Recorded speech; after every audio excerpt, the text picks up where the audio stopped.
people are naturally competitive. We can see this in children, where children will fight over the attention of their parents with their siblings. Even children, like a boy will fight with his dad for the competition of his mom, right? Children will compete with their other siblings for the attention of their parent. And so this is something that's deeply wired in almost every human. In fact, you even see this with other animals. Some birds will literally kill their siblings so that they can get more food, right? And so as you can see, competition is a normal part of life, okay? And because of that, we have to understand that if that competition isn't just competing with other people, it's also competing with what's taking up your time, right? So for example, a child who wants to hang out with their parents all the time will hate his parents' job, for example, because they're always working. And so that kid will resent their job. That kid will in fact almost feel like jealous that the job gets most of the attention of the parent. And the reason why that is because it's deeply wired in humans to not only be jealous and compete with people, but also with things, right? And the reason why it's this: one, from an evolutionary perspective, right? Competitiveness can be seen as a survival mechanism. The humans that were the most competitive in our evolutionary days were the ones that survived the most, right? And also children, through competitive activities, children learn about their strengths and weaknesses and the value of effort, right? And also through social comparison, you can assert how valuable you are through competition. And so because of that, we sort of remove the competition when we're dating someone and we like them. And the reason why is because when we like someone, we want to spend most of our time with them. So we stop playing basketball, for example, just give an example. We stop working as much. We stop doing the things that we love, all because we want to spend time with them. And so they first met you when you were living your best life. They first met you when you were single and you had things that you had in your life. You had friends, you had family, right? You had activities. In fact, a lot of people will tell you that when they get in relationships, they stop doing the things that they used to do. They stop doing the things that made them more attractive to the other person. And the reason why is this, right? People are always in competition, consciously or unconsciously. People will compete with anything. When there's nothing fighting for your attention, your testosterone lowers, your dopamine lowers, and there's no such sense of urgency, right? Living your best life, living a life that you love, actually becomes a threat to your future partners. And the reason why is this: enjoying your life and not needing someone in your life, even though it's very important to need someone. I'm not saying that I want you to be a bunch of Terminators out there. It's very important to need other humans, okay? But what I am telling you is that don't give all of yourself to that person. You have to leave something that you could that you only enjoy. Like a dog who's eating food and finds the bone, the dog will put the bone on the side so that when he finishes his food, he eats the bone last, right? So it's the same thing, right? Competition, which in this case is you enjoying your life. I'm not even kidding with you. You having a life that doesn't include that person all the time is literally like having your own Tyrone, the personal trainer. It's literally like having that hot secretary at work that your wife is always worried about, right? It's not just about presenting to them somebody of the opposite sex. It's literally your emotional investment in other things. Literally that, right? And so what will happen is that by you enjoying your life, by you having things that doesn't include the person that you're dating, you literally create competition without having to include the sex, right? Competition creates the sense of scarcity around the prize, especially if there is only one winner or a limited number of winners. This scarcity makes the prize appear more exclusive and valuable, increasing its allure. So that means if you work, if you enjoy your work, if you enjoy your life, that will literally, it's funny, right? It's crazy because it sounds toxic, but they're going to really compete. They're going to want to take you out of that so that you could give them all their time. Because this is just human nature. They want all of your time, right? And the reason why is this, it's important to do this. By them sensing that you love that you have other things that you enjoy in your life, that you're actually enjoying it. One, they think people want you miserable when they're not around. Like, that's just a part of human nature, right?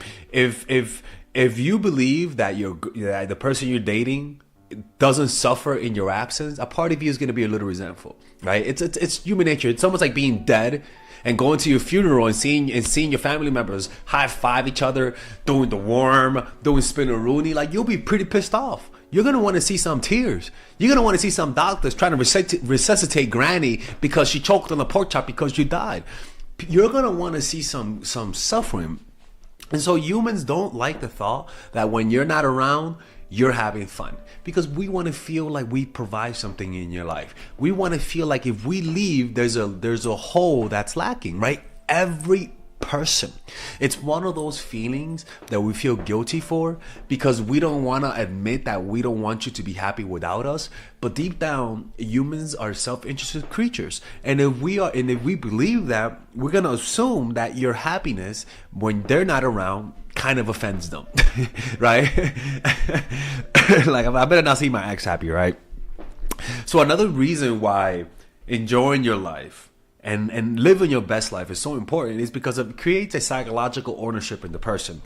By them competing with your life, literally, right? And as an individual engages in competition, either with a person or an abstract concept, they develop a sense of psychological ownership over the prize. The anticipation of claiming the prize and the fear of losing it increases its perceived value.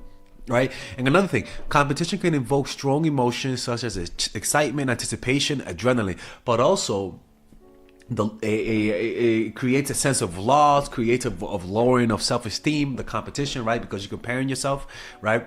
And this psychological reaction to competition makes them value you when you give them your time.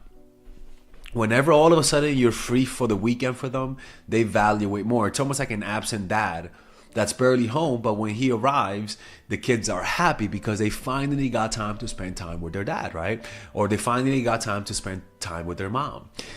Your absence increases the presence when you're around, but also the fact that you are not miserable when they're not around is really the thing that irks them, right? And so what they'll do is that they'll try hard when you're in person to imprint themselves in your mind, right?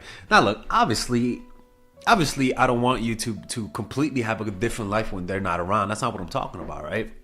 What I'm talking about is don't drop your friends. Don't drop your activities. Make the person, squeeze them in your life. Don't exclusively remove everything for them. No, squeeze them in. Too many people I know get into relationships and all of a sudden lose their sense of self. We call that relationship name, right? Relationship Melissa, relationship Tyrone, relationship John, relationship Will, right? Like we tend to almost like have a different names for our friend who drop all of their friends for the relationship.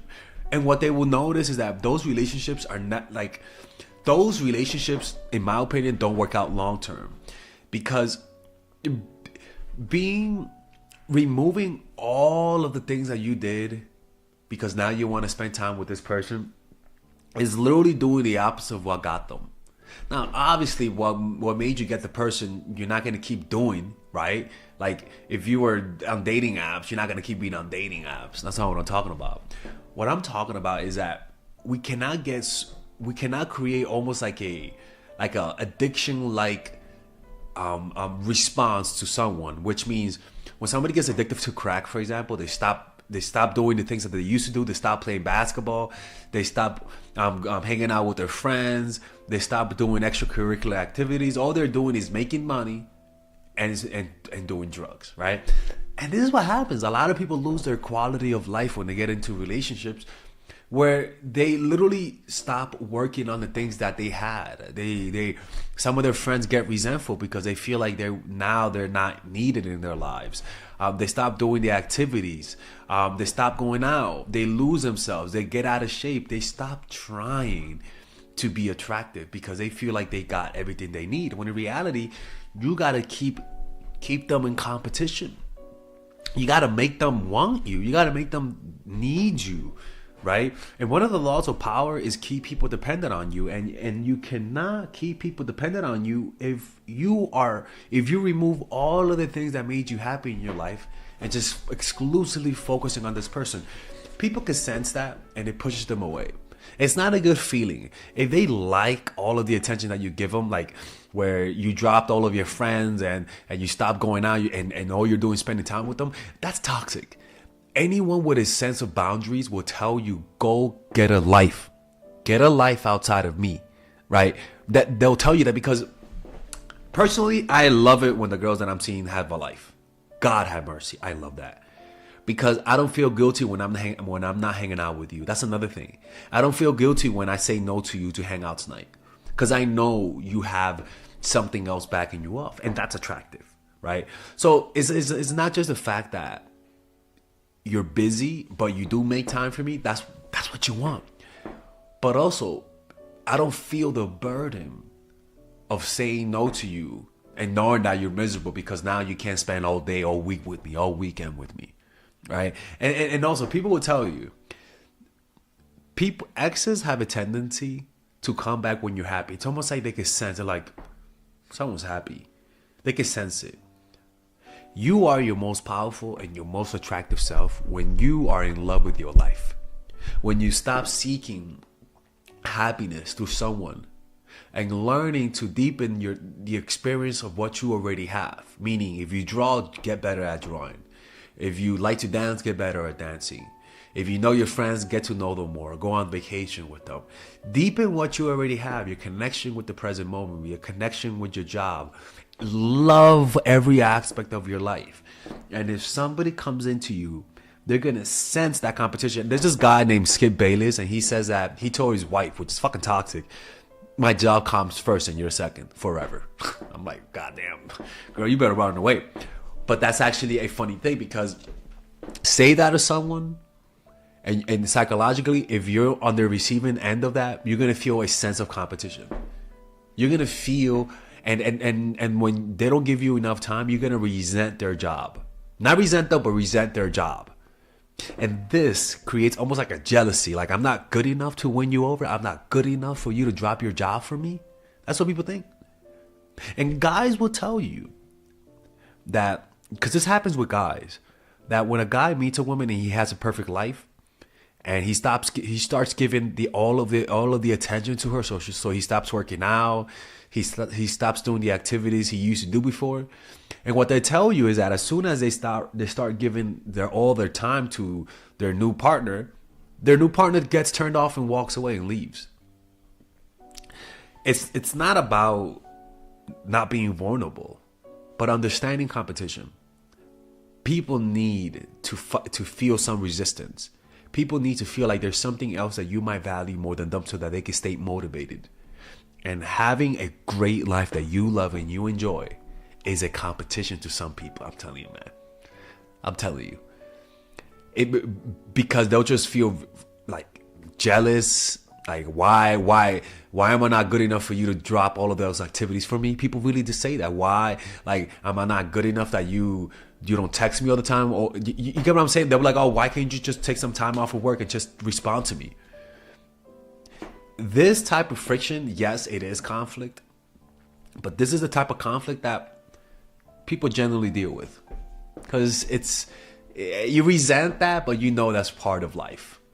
You know, and anytime somebody wants you to do less of the things that you love in your life, that's a red flag also. That's why living your best life and setting goals and achieving your goals to live your best life is truly something that insulates you from bullshit. It reveals the toxic people, but it also increases your aura. It makes you. So many people, when they know that you made them the center of your life, will literally become monsters.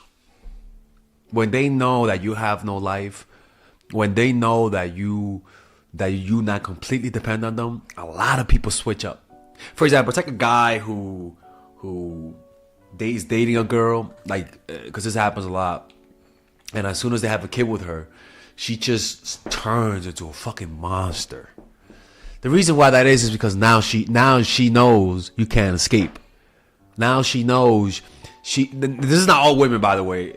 Guys, relax the fuck down, guys. This is not all women. But that's just an example. And this happens with guys too.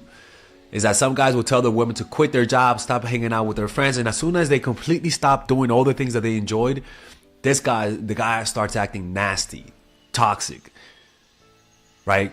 And they start acting completely different. So you have to be careful with people who encourage you to give you almost all the time. Like it's totally fine for a guy to be jealous that you're hanging out with your friends. You get what I'm saying? I completely understand that, right? Like with girls, like some of the girls that I dated, they didn't like the fact that I traveled so much. I get it. I mean, it creates conflict. But when people don't have something to complain about, I don't know. There's just something about it that they notice that what they were complaining about kept things interesting, right? You may not have all the time to hang out. Like it's like your job, right? You hate you going to work all the time, but you notice, like in school, right? Remember when we were in school? We hated going to school, but there came some summers where we were just fucking bored, and we were like, man, like I may not like school, but I hate being bored more. I wish there was something to do, right? They may not like the fact that you have a busy life, that you enjoy your life, that you have your own friends, your own activities, but a part of them, there's a sense of like, if they're not toxic, there's a sense of like relief that you have something to do.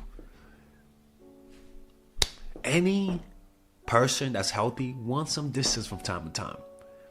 And the days that they complain about you being busy and about you going on vacation with your friends that not invite them, will also come days when they don't want to see you, and they know that there's a certain, like, you're not gonna freaking go apoplectic when you say let's not hang out today. And that's a real thing, man. Honestly, I hate the fact that, like, if I date a girl and I'm like, she's gonna freaking complain that I can't hang out with her. Like it's a burden, because I'm like, damn, I want to be able to be okay that I may not hang out with you today, and I know you're gonna have something else to do. That's very important. That's a healthy thing to do. So what I'm trying to say is that when they sense, like when they notice that they are literally feeling jealous of your job, or they resent the fact that you can't spend time with them, that's when people realize what they feel. You know what I'm saying? Like, you don't really notice how much you love your life until you feel like you're losing your life. You don't know how much you love your job until you feel like you're losing your job, right? And so this is a good way to create competition without really banging the whole football team, or without really like using the opposite sex as a way to make them jealous. Just living your life will create the competition that will make them self-reflect about how they feel about you, and hence what they feel, and thus want to spend more time with you. It's what competition does. Competition reveals how much you want something. And just having a busy life that like clearly excludes them from it because you have your own life, creates that self-reflection. And that self-reflection in the light of competition always makes the prize look better. And it always makes you gives you the illusion that your life will be complete if you get that one thing, because that's what competition does. Live your life. Be happy, motherfuckers. That's what I'm telling you guys. Just more attractive. All right. Anyways, hopefully you guys enjoyed this video. If you guys want to work with me one-on-one, go to myforattraction.org, and I'll see you guys. All right. If you guys enjoy these videos about stoicism, dating, relationships, self-help, moving up in life, I would recommend you guys check out some of my courses that I have for sale. These courses are courses for men and women. For example, Nice Girl, Nice Guy is a course about how to become more assertive. Natural Chemistry is a course for women that I have on how to develop strong relationships.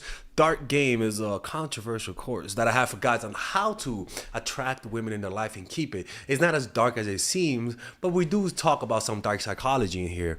Psychological Game of Attraction is a course that we made for women who are single And as you see, we have a course about how to develop charisma, emotional mastery, which is a course about how to develop a meditation practice, and how to improve your emotional life to become more resilient, to not let rejection hit you so hard, to be able to bounce back from failure. I have a course called Nice Guy, which is a course for guys who are single and guys who want to be able to develop more assertiveness training, right?